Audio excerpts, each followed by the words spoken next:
have you seen out there? Look beyond the frozen wasteland.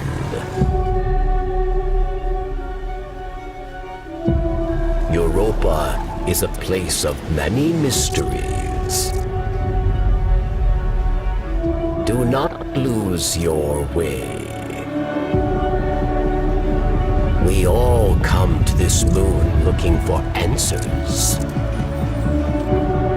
What do you hope to find here?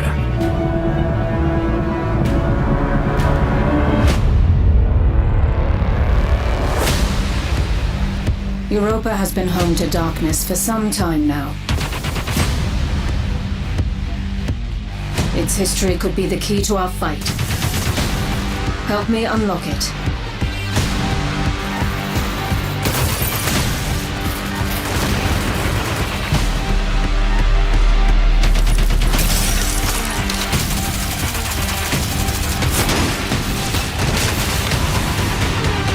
The deepest secrets of Europa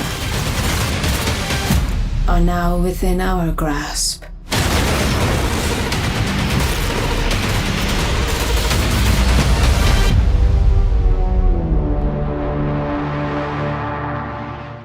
So yeah, Beyond Light is now pretty much 2 weeks out as I am recording this. It's like 2 weeks and 3 days, something like that. And I am super excited. And with that excitement comes, how do we get ready for Beyond Light? And so that is what this video is all about. What's up, guys? I am Church of Caboose. And in this video, we're going to be going over how does someone like myself, who is not a full-time gamer, content creator, streamer person, get ready for such a big expansion like Beyond Light. Now, the focus is going to be how I am getting ready to be most set to do a day one raid. I have my eyes set on that, so if you guys want to catch me with my clan trying to get said day one clear, feel free to check me out on twitch.tv/Church of Caboose, and you guys will be able to watch me there. I'm not going to worry too much about trying to hide my progress or my clan's progress.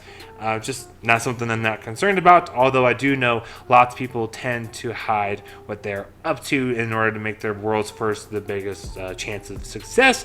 So just check me out over there. So that's kind of the main focus, I guess, behind how I am approaching this. However, the day one clears is not the only reason people try to get high power and get their season rank up and get their artifact power high. And there's lots of other end game things that have power requirements.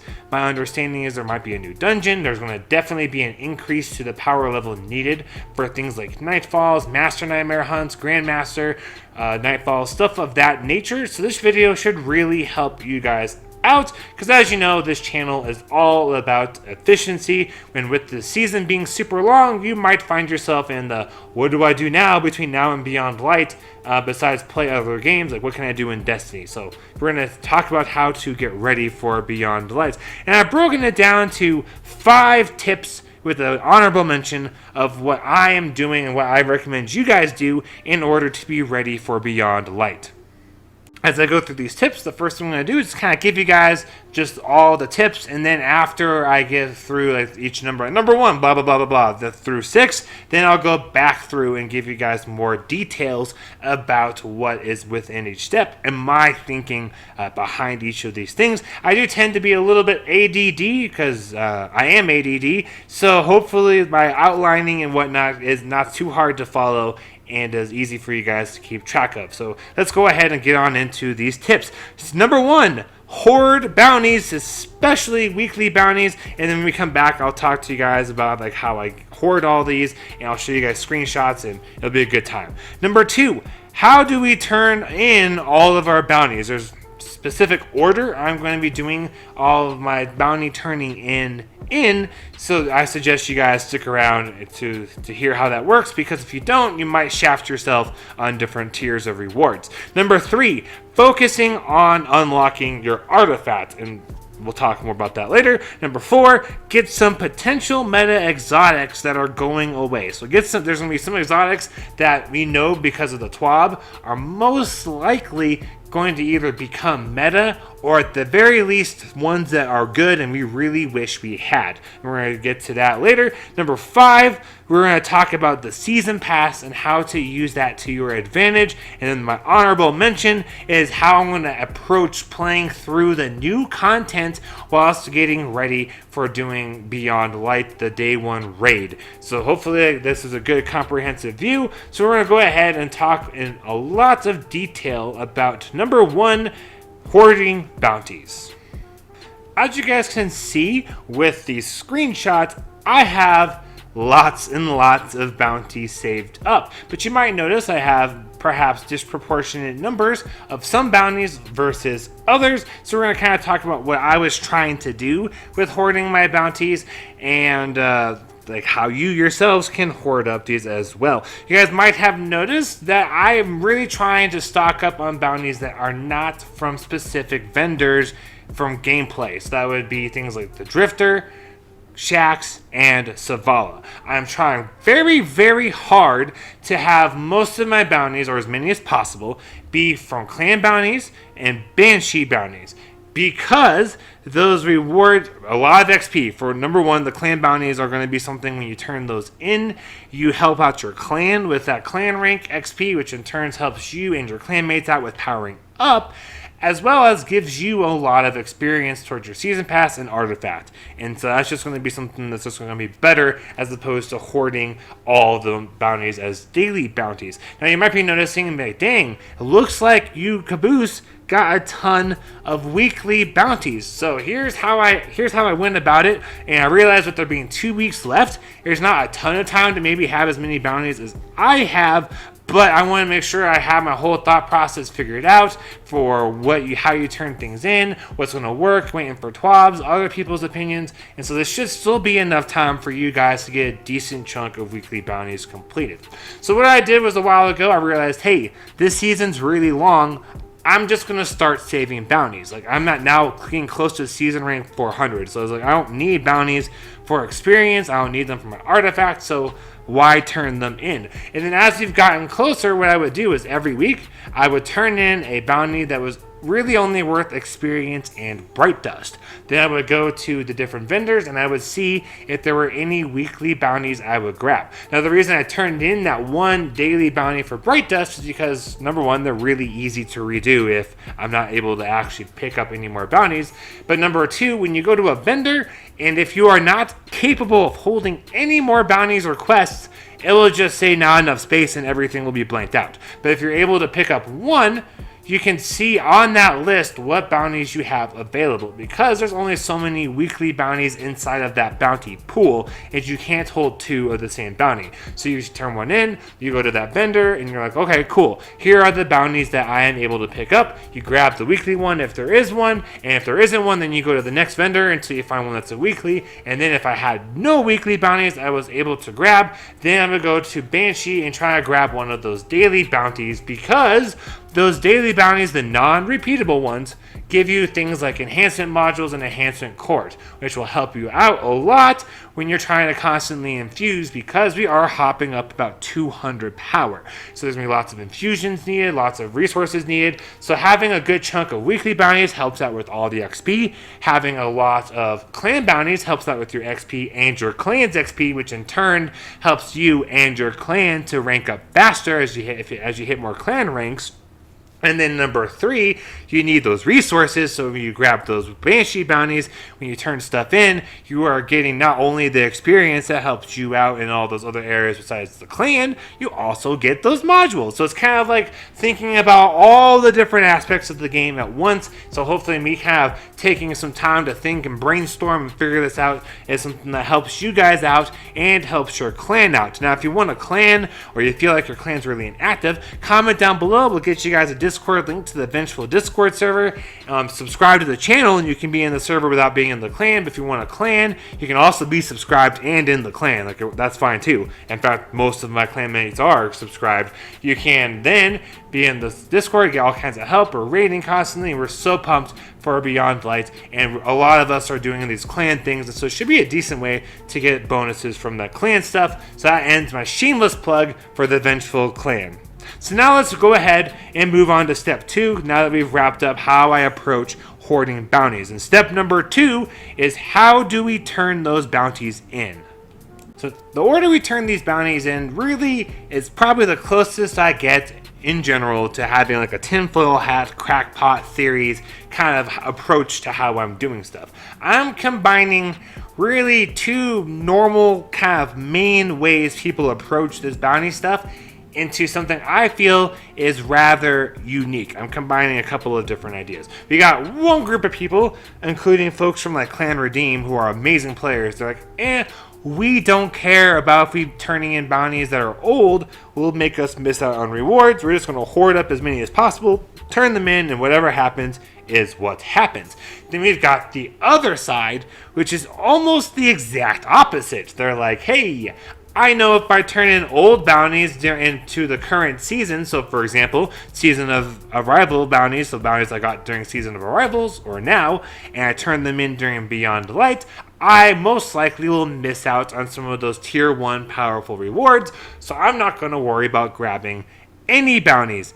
And I've kind of combined those into one with my own little twist, because this third theory, which is pretty another common one, is to be careful about what you turn in when. And so I took all 3 of those and made kind of my own thing, which I think you guys are going to maybe find to be easier and might make more sense and could very well be less of a headache. So first thing to consider when turning in bounties, do not turn bounties in until you have unlocked that seasonal artifacts, because I made this mistake during Season of Arrivals. I logged into the game, turned in all my bounties, and then when I got the artifact unlocked, I realized none of my experience carried over, and I had shafted myself, and one of the main reasons for why people bounty hoard. So make sure you guys wait to turn in bounties until you have that seasonal artifact unlocked. Once it's unlocked, any experience you acquire then also goes towards that artifact, and so that is when you would start turning in bounties. Now, the order you turn those bounties in is rather nifty and crucial. If you guys remember from step 1, I talked a lot about trying to get as many clan bounties and banshee bounties as possible, because if you're full like I am, you need to clear up some space. But if you turn in old bounties, so bounties from a season before whatever current season you are in, you then cap your powerful reward to that old season. So then hypothetically, let's say you turn in 1 bounty from Season of Arrivals, and you turn in 7 bounties for a season of whatever they're going to call the season, but for Beyond Light. And then we need a total of 8 bounties to get that powerful reward of tier 1 from, say, Shaxx.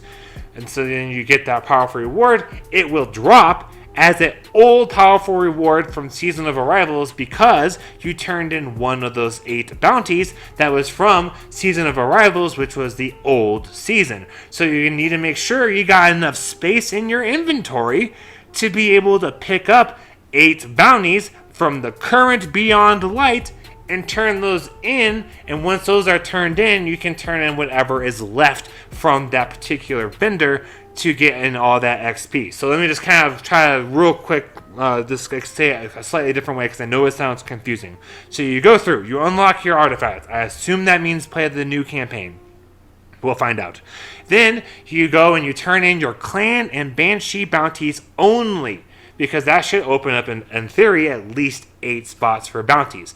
Then you go to whatever vendor it is that you're going to be working on next. So let's just say it's Zavala. So then you go to Zavala and you grab as many of the new bounties from Beyond Light as you possibly can, and then you do those, then you go back until you get a total of 8 bounties from Beyond Light turned in.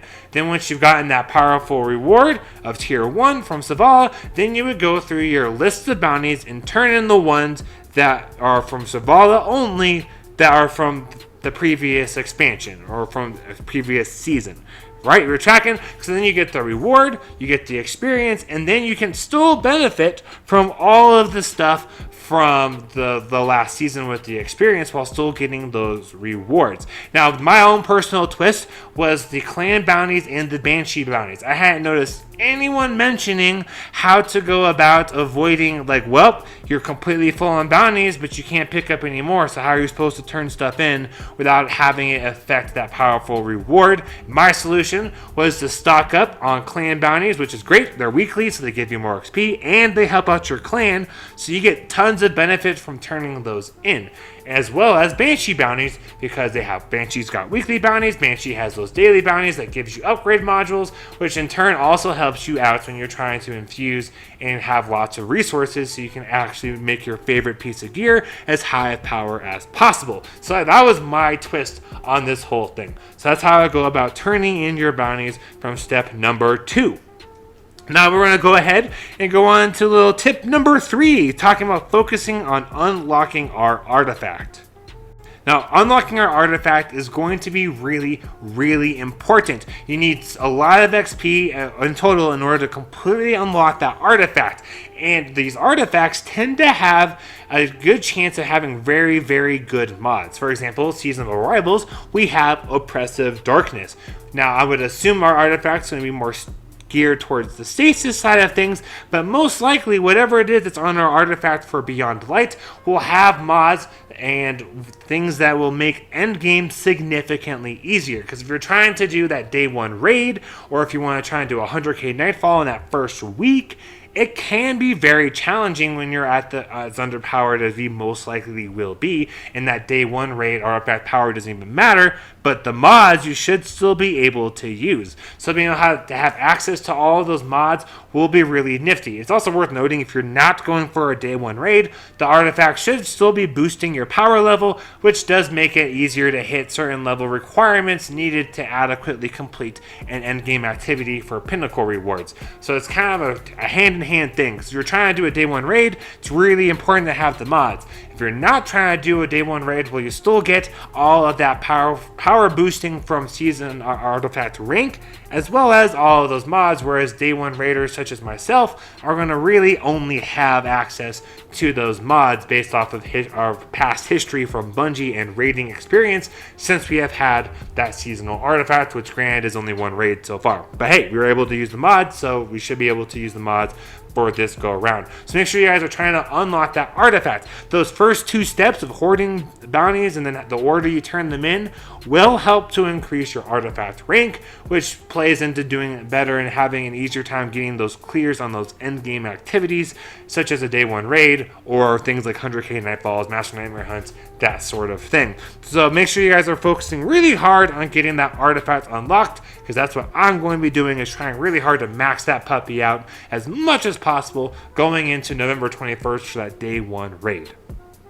Tip number 4 is to get some potential meta exotics that are going away. If you guys are not familiar, there was a TWAB about the upcoming sandbox changes that was released that has resulted in not even wild speculation, but pretty good educated guesses about what the meta is going to be. So there's some exotics that are going away that I really think are going to be fantastic to have, that you guys should still have time in order to acquire. I would really suggest you guys try and get Thorn. Thorn currently is a 150 RPM hand cannon, but as you learned from that TWAB, everything other than Sunshot that's a 150 is being reduced to a 140, which means Thorn is going to do even more damage than it already does. So it's been speculated that anyone that's at 90 resilience or less will be able to be killed with 2 shots to the head and 1 to the body by Thorn, which is a rather quick time to kill. I believe that's a little bit faster than a second, but we will find out with Beyond Light.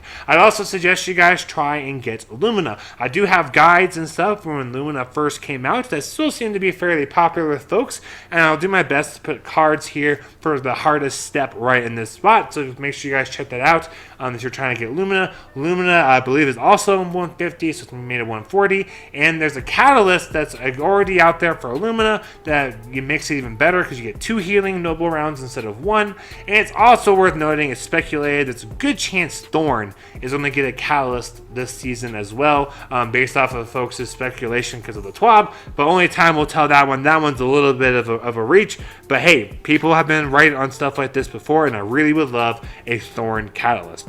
Lastly, I would suggest you guys make sure you get Outbreak perfected and Whisper of the Worm. Those are both things you can just kind of load into. Doesn't take a whole lot to do, and they do have catalysts with them. However, if you do not have the weapon, or you're watching this on the 26th, or excuse me, the 27th, Tuesday the 27th, you will no longer be able to finish that catalyst. So if you don't have 33% done on Whisper Catalyst and Outbreak Catalyst, you will not be able to get it done.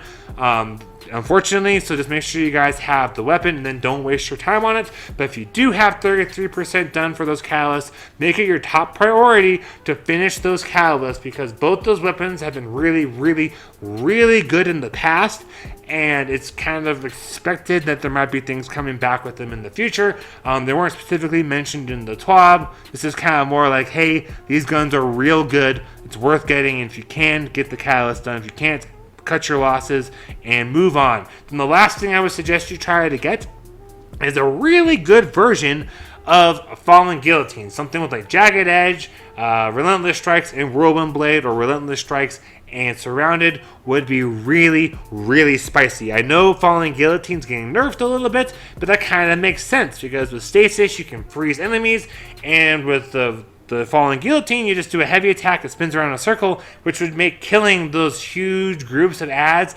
ridiculously easy. So the fact they're nerfing that sword a little bit makes some sense, but it's still supposedly going to be really, really good, which so makes it worth having that fantastic sword, because right now nothing's really getting buffed. So odds are swords are going to stay top meta for bosses that are sortable. We'll see what happens with the day one raid clear. I could see that boss not being sortable, but we already know there's plenty of bosses that you can use swords on, so get that Fallen Guillotine with things like Jagged Edge, Relentless Strikes, and Whirlwind Blades. So now let's go ahead and talk about the fifth step, and then we'll move on to the honorable mention.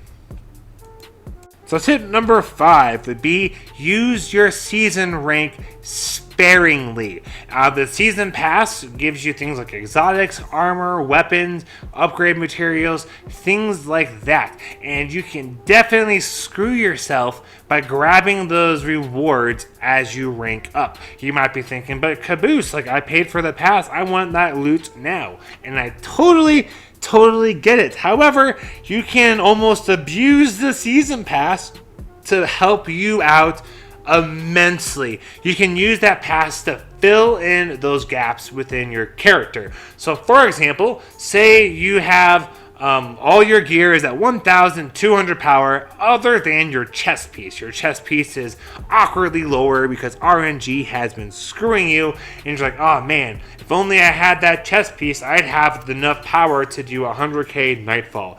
Well, if you haven't been grabbing all your rewards from the Season Pass, you just go to the Season Pass, find that chest piece, make sure you've unlocked it, and then redeem it, and it'll be at your power level, which will then bump you up overall, and it works out really, really well for filling in your gaps. Like that's really what the season pass should be used for. That's how I use it. Like honestly, until about early October, I still had rewards on my season pass left to redeem because I was saving them, and I ended up just kind of forgetting about them because I ended up not needing to redeem them, which worked out well for me. But with trying to do this day one raid, or if you guys are trying to do all those pinnacles in that first week, you can really use that season pass to fill in your power gap. So I would just kind of play, not really grab stuff. You notice like, hey, I need to have some kind of a planetary resource. I have this unlocked on my season pass, and why not grab that one? But I'd really suggest you guys wait for turning in those armor and weapon rewards from that season pass until you hit some points of just being stuck, and then you can redeem that pass, and you guys will be set and able to better do that end game for those pinnacle rewards. Then lastly, our honorable mention number 6 was going to be how we approached playing the game. In the past, it's really common for things like the campaign to be acquired in order to do whatever that raid is or that dungeon. So my anticipated plan is going to be I'm going to log in, do whatever it takes to unlock the season pass. I anticipate it'll be the campaign, or excuse me, not season pass, the seasonal artifact. I assume it would be the campaign, but maybe not. So first thing's going to be doing that seasonal artifact. Second thing then will be whatever story is left. Like, I'm talking like the quests, things that you're like, hey, this is probably like a part of the campaign. Do those things. And I'm going to also be trying to do all the weapon quests I possibly can that are new, because I would anticipate with stasis being a thing that these weapons will be rather nifty in the raid as well as in endgame in general. So having those new exotic armor and weapon pieces should be rather nifty, and I would imagine there's at least some of the weapons tied to quests. So I'm going to be approaching by getting my artifact unlocked, going through the whole campaign, and doing quests as I do the campaign. So I'm trying to do multiple things at the same time. And then once I get through all my powerful rewards and whatnot on one character, then I switch characters and I do that whole thing all over again. So I would suggest you guys start with whatever character isn't your main. I'm going to be starting on my hunter, then I'm going to do my titan, and then I'm going to end on my warlock. Just because normally I find I have more survivability on my warlock. I can be able to solo dungeons and stuff on warlock, not on my other classes yet. And so I figure, hey, if I'm trying to do this day one raid, I should probably run as a warlock because it's going to help me stay alive and I can better help my teammates stay alive. And so that's why I'm picking the order I am going in. Because then by the time I get to my warlock, everything should be just spicy, good enough power levels to hit their needs for that day one raid. Alright guys, thank you all so much for watching. I really hope this video helped you guys out. I know it's kind of a long one, so leave an emoji of a corgi down below, and so let me know that you guys made it through the whole thing. I cannot wait for Beyond Light to come out. You guys check me out on Twitch. I'll probably be streaming like non-stop. I took that first week of Beyond Light entirely off of work. Like, I'm a veteran. I have zero intentions of going out and getting a free meal because I want to gear up for this raid. Like I'm like, it should be a fun time with the stream, with the clan. If you guys want a clan, because maybe yours is dead, or maybe you want to join forces, let me know. Like, we are always looking to try and help folks out. If you subscribe to the channel, to join the Discord, let us know. We'll give you guys a role, and you don't have to be in the clan. But we would love to have you all as we grow as a community. We are so excited for Beyond Light. We want to help folks get things done before it shows up. And of course, it helps us out to have more options as we farm down these clan bounties. I fully anticipate my Luna's group, we're going to probably hit clan rank 3 in that first week, because I'm not the only one stocking up on clan bounties, so you guys might as well reap those rewards as well by joining us now inside of the Vengeful family. I am Church of Caboose. Have a great week and happy grinding, y'all.